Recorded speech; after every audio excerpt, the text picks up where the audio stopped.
I'm here in LA visiting my friend Kelly Levesque. Kelly's actually due with a baby in 2 weeks, so I'm surprised that she agreed to let me do this, but I brought groceries to help her get some stuff prepped so that meals are easy after baby comes. Kelly runs her own nutrition business called Be Well by Kelly, and she also wrote the book Body Love. She is a celebrity nutritionist to names like Jessica Alba, Emmy Rossum, a ton of other A-list celebrities in the LA area.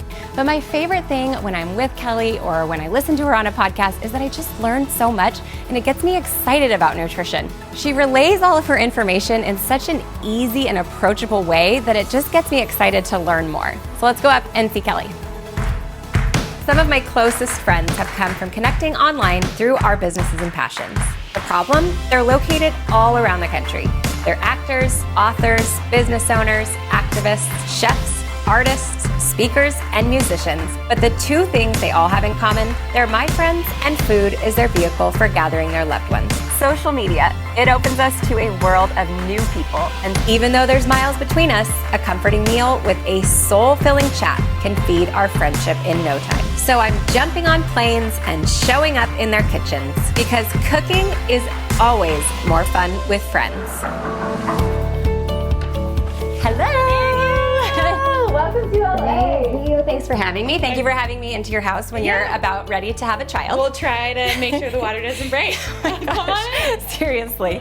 Okay, so I got a few things, but I wanted to make something for you that you can have in the fridge and that you can make one-handed. I call it like my one-handed salads because I'm not kidding you, like no matter how many wraps you have, you still always end up having a baby like this, and then like at lunch you only have this hand. And so I make stuff up and I put it into containers so that I can literally like make a salad one-handed. So it's already all cut up. I love that so much. That's perfect. We're gonna start by putting the chicken in the Instant Pot because that's another great way. So I usually pick up rotisserie chicken these days from when we talked about our love of having Whole Foods nearby, so you can do that. But this is nice too because we'll cook it and we'll get everything else going while it goes. And it's like 20 minutes for the whole chicken. Perfect. And then usually what I do is just get the chicken off and then make bone broth like just in the same pot with the bones because it already has like all the yummy juices and stuff in there. So. Oh, amazing. Yeah, so we're just gonna stuff the chicken with some of it as much as you can, and then I just scatter the rest around it. Great.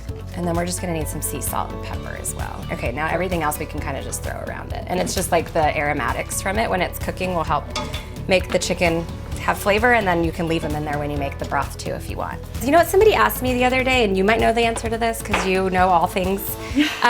I always just use Himalayan pink sea salt because I like the flavor, but she was like, what's the difference between Celtic and Himalayan? Does it still have like the same trace Yeah, so minerals and stuff in it? When it's pink like that, it has the highest mineral count. So it's 83 to 84 different types of minerals. Yeah. And when you do sea salts, you're not gonna get as many minerals. Oh, interesting. That is good to know. See, I didn't know that. But, you know, it's not far off. It's not like a huge difference. It's not iodized salt. Right, exactly. Which, I mean, there's also a place for iodized salt. Is there? I've cut it out completely. I mean, besides like when we go out to eat, which I figure everybody uses it, so I figure I'm still getting it. You're getting it I wouldn't use it at home. You're getting it at the restaurants. Okay. But well, is there really a place for it? Like, because the iodine in it is good for you? What about if like we do a ton of like seaweed and stuff like that? Like my kids snack on. Okay, I'm like, is that, okay. Yeah. All right, so we're gonna do the poultry button. And we'll do 8. No, that's a bigger chicken, so let's go 20. And then let's bring everything else over here. I picked kale just because I think it lasts longer. So, and you can even like dress it and keep it in the fridge, which is nice. Yeah. But this is like a barbecue chicken salad, but it has this, I call it like a power peach slaw on top because it has like sunflower seeds and it has dates in the dressing and it has lemon juice and then just a ton of vegetables. And I want you to tell me more about the Fab Four because I made sure to pick a recipe that was compliant, let's say. And I'm gonna start just like, while you tell me about it, I'm gonna start just taking some of these like ribs off. The Fab Four includes 4 things. So it's protein, fat, fiber, and greens. Yes. So it's just encouraging people to look at their plate and go, where's the Fab Four? Okay. And so in this salad recipe, the chicken is the protein. Right. The fat is the dressing. Right. So we'll use olive oil, right? Yeah. And is there avocado in it? Yeah. So avocado, great. Another healthy source of fat. Which, did you also say in your post the other day that avocado is a healthy source of fiber too? It is. See, I didn't know that. A whole avocado is 10 grams of fiber. Okay. So, and fiber is really hard to come by. Yeah. So, I think it's that. yeah, when people put like just a little bit of chicken and butter lettuce or in a romaine boat without maybe adding a little slaw or some carrots or peaches or jicama, or they're really missing out on all these opportunities to get more fiber. So I really specifically added that category of fiber because it is about gut health. It's about feeding that microbiome. And then leafy greens. So in my opinion, healthy leafy greens include spinach, arugula, kale, like all the greens, but also herbs. So that's good basil, cilantro, like how can you add leaves to your plate? I think any salad tastes better with extra herbs. Oh, so much better. Yeah. Like I throw basil or cilantro into every salad. It just like kicks up the flavors like a ton. So that's good to know that it's actually good for me too. And it's so good for you, but people automatically assume that leafy greens have a lot of fiber and they don't. You can eat a couple cups of spinach or romaine or if your kids only eat iceberg or something. I was gonna say so what about like the butter and the iceberg and like those kind of maybe 1 to 2 grams of fiber in that. Okay. So but are those still okay greens in your or do you like the darker leafy No, ones? I'm like not a stickler when it comes to that. I want people to feel really positive about like making the step to put something green on their plate. You know what I mean? Especially so kids. They like. Right. So it's always just looking at your plate and how can I up it or how can I make sure that I have all 4 things. And when it comes to hunger hormones, so protein does a really good job of regulating 4 of the 8 hunger hormones in your body. So sometimes when I'm working with clients and they've watched a certain documentary and they're afraid of eating protein, or they've cut some protein out and they've noticed that they've lost a little weight and they're feeling good, like lighter. Well, it's hard on your body, not hard on your body, but it takes more energy, more hydrochloric acid, more enzymes to break down protein, but all of your cells are made of protein. And you might feel good really early on, but then what ends up happening is we have deficiencies. Maybe we have anemia, or they crave more carbohydrates and sugar and need to eat more often throughout the day. Well, all the research tells us that multiple times eating throughout the day is actually harder on your body than having breakfast, lunch, and dinner that turns off hunger hormones, lasts in your body, and makes your blood sugar, helps to support blood sugar balance. Well, that's what I love is it's super approachable. That's what I think, and I think that's helpful for people because I do think they get overwhelmed. Like I'm one of them, I'm like, I had to change my diet for my autoimmune disease and I just did it because I was like, okay, this is what people are telling me to do, so I'm just gonna do it. But I didn't understand the whys as much. And I also didn't have like the capacity to try to understand that. But now that I do and that I'm feeling better, I love learning about it. So is there a part of the herbs that's more like that's better? Like is it the leaf or is it the stem, or is it kind of you want to like get it all in there? It depends on the edible part, right? So like some people eat the stems of cilantro, and sometimes people don't eat the stems of parsley. Right? It's a little more bitter. It's a little more bitter, but most of the time herbs are bitter, and bitter herbs are really good liver tonics. So they're great at like detoxifying the liver. Cilantro specifically is the #1 heavy metal chelator herb. So if someone has like mercury, arsenic, lead, this is the active ingredient in cilantro is great for that. There's actually a taste receptor, a genetic taste receptor that'll either make cilantro taste so good or like soap. No way!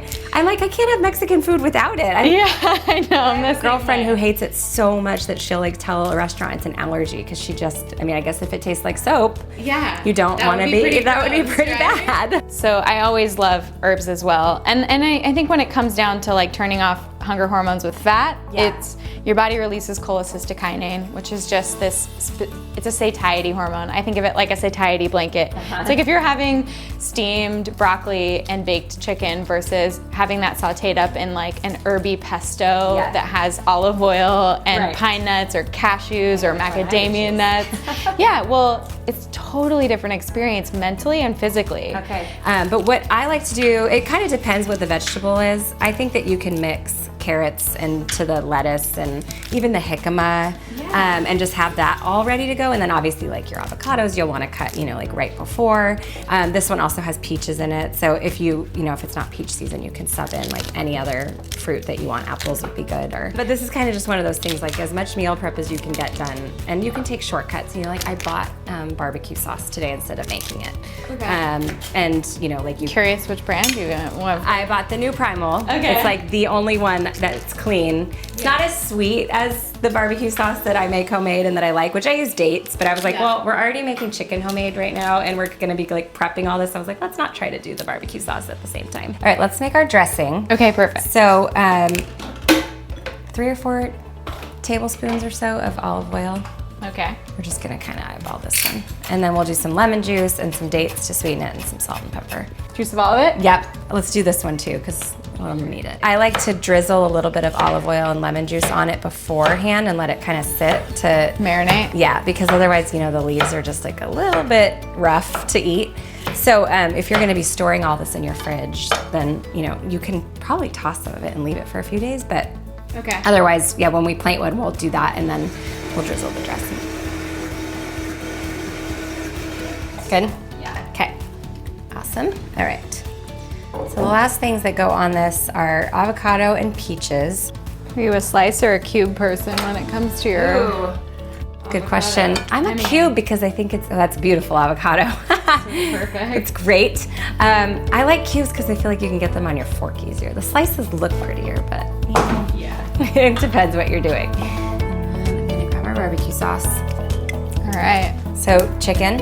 Yeah. Done. Easy. Shredded. Shredded.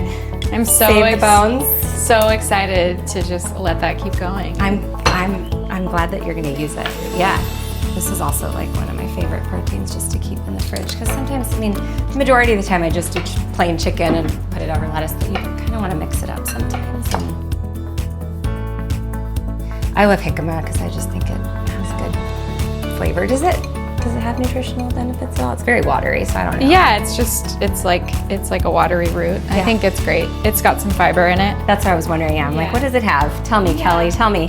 Because I like do most things just for flavor and texture. I'm like, this tastes good and I like the texture, so I'm gonna do it. No, the crunch is so good. And then I did get also for crunch some sunflower seeds.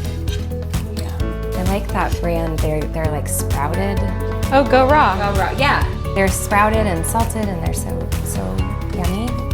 I put them on salads all the time. It's literally just sprouted sunflower seeds and Celtic sea salt. Yeah. It's perfect. Oh my God, you're such a sweetheart. Okay, well, you taste that. I have one more thing for you really quickly. What are you I brought you a little something. You're out of control. Okay, well, since we were making something savory today, I brought you some cookies. And I think besides the greens, we fall within the Fab Four. This is so good. Is it good? Good. Thank you. So the flavors? good. Thank you. Okay, and then this you can open later. This is just a little gift for little Bop. You are so cute. Thank you. I'm like gender neutral, and then I'll have to send you a new one when you find out what you're having because I love to buy all the stuff. The baby stuff. The baby stuff. God, Yeah. give me a So hug. thank you for having me. Sweetheart, thank you for coming. It's like a dream come true. Danielle Walker teaching me to cook in my own kitchen. This is special. Well, thank you for teaching me about all things nutrition. Yeah. Keep, patting yourself on the back, on your back. You're doing a great job. Good. I will. All right. Awesome. Let's get this stuff in your fridge. Okay, perfect.